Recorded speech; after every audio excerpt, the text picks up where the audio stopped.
Right everyone, it is Finn here, and in today's video I'll be telling you guys the story of Luke Shaw and how he went from a career-ending injury that most people didn't think he would recover from to becoming one of the best left backs in the entire world. Now as Euro 2020 is coming to an end, one question on many people's minds is who are the players that have impressed them the most this tournament? And whether you're watching this video before the semi-finals, before the final, or even after Euro 2020 has ended, one player that is on many people's minds is the likes of Luke Shaw and how he has totally turned his career around for the better and how he has really recovered his career. So guys, in today's video I'll be telling you the story of Luke Shaw.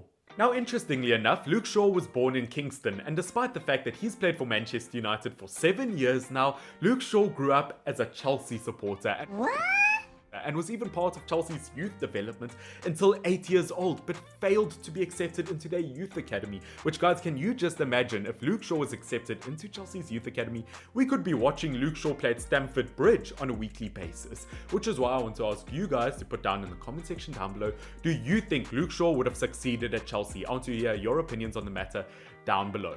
But despite not making it into the Chelsea Youth Academy, in 2002 Luke Shaw was accepted into the Saints FC Youth Academy, the Southampton Football Club Academy, where he had a great start to his young career because at the age of just 15 years old, he became a regular in the under-18 team.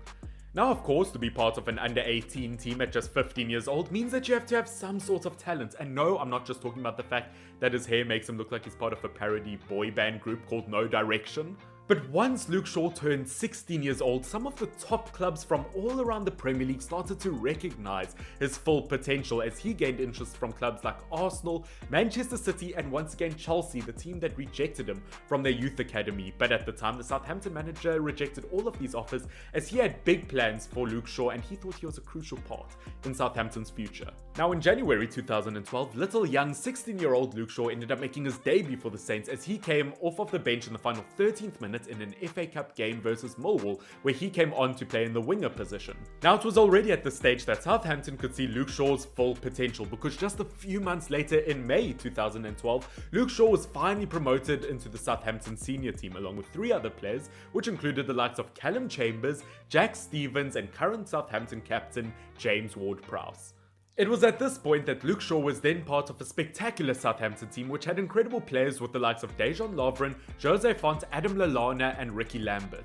Now Luke Shaw's debut Premier League season couldn't have started off much better as Luke Shaw became the youngest player ever to play for Southampton in the Premier League at just 16 years old. And in the 13-14 season, Luke Shaw was handed a new 5-year contract extension from the Saints, the same season that saw Luke Shaw be part of a 6-man shortlist for Young Premier League Player of the Season award, in the same season that saw Luke Shaw be included in the PFA Team of the Year, with some incredible names, may I just add. But despite the fact that Luke Shaw had just signed a new 5-year contract with the Saints, didn't stop him in the 14-15 season as he was picked up by Manchester United for £30 million, which at the time made him the world's most expensive teenager. Now 2014 looked to be a spectacular year for Luke Shaw. He was picked up by a Premier League giant, he was part of the Golden Boy shortlist, and he even made his England debut as he came on as a substitute for the likes of Ashley Cole. Life could not look better for Luke Shaw, but unfortunately in 2015, this is where everything changed. That would change Luke Shaw's career forever.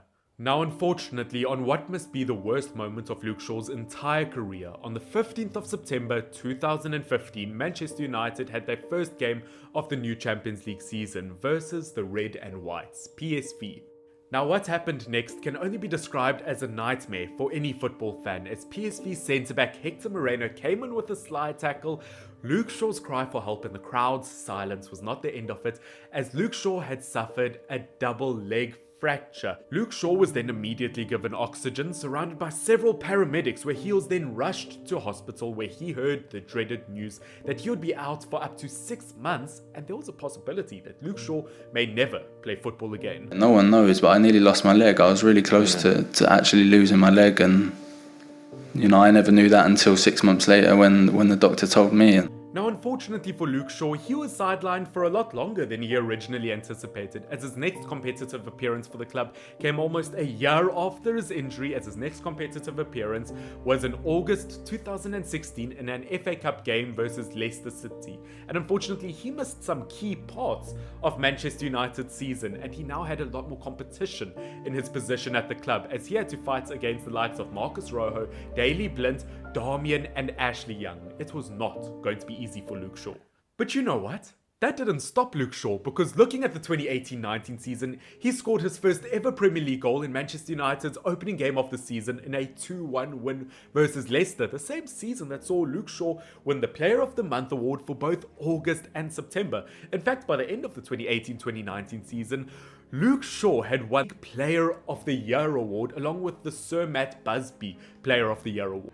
Unfortunately, Luke Shaw is one of those players that has been given obstacle after obstacle after obstacle throughout his entire career, but no matter how many times he gets pushed down, Luke Shaw seems to get straight back up, even if he has to use crutches to do so. Because even after being given the Manchester United Player of the Season award, he still had his critics. Luke Shaw, difficult for him to be on the bench.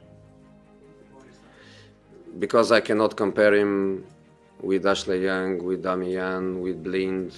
I cannot compare the way he trains, the way he commits, the focus, the ambition. I cannot compare. He's a long way behind. In the 2019-2020 season, we were introduced to the likes of Brandon Williams from the Manchester United Youth Academy.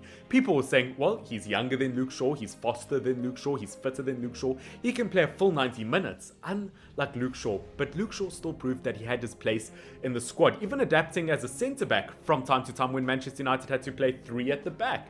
And the season after that, in the beginning of the 2021 season, Manchester United decided to spend £15 million on Brazilian left-back Alex Telles from Porto. People thought Telles is a fantastic left back.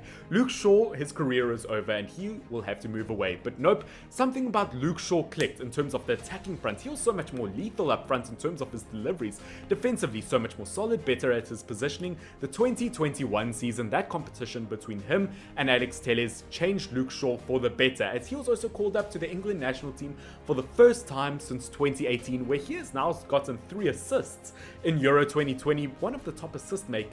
Now guys, obviously this is recorded before the semi-final of England versus Denmark, so you know what, England could be knocked out by the time you see this video, or you know what, England could have won the competition as a whole. Regardless of what happens to Luke Shaw and this England national team, you can just admit that you're happy for him. No, I'm not claiming that he's the best left back of all time or the best left back necessarily in the world, but what I can say is the fact that we can all be happy for him. A player that was given a career-ending injury note, that's what people regarded him as. That's what people said his status was, a career-injured player. The fact that he has turned his career around and he is now one of the best left backs in the entire world. Guys, that is the story of Luke Shaw, a player that has been through everything, rejected by Chelsea, suffered through injuries throughout his entire career, and Luke Shaw is only 25 years old. He still has many years left in his career. Guys, I want you guys to tell me in the comment section down below, do you think Luke Shaw is the best left back in the world? If not, tell me who you do believe is the best left back in the world.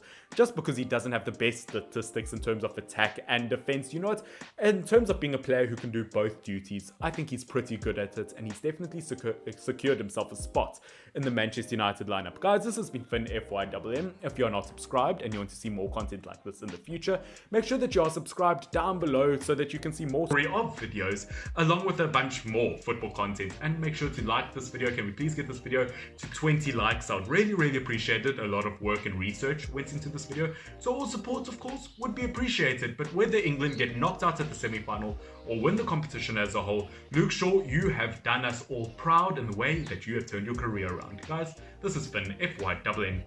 Cheers.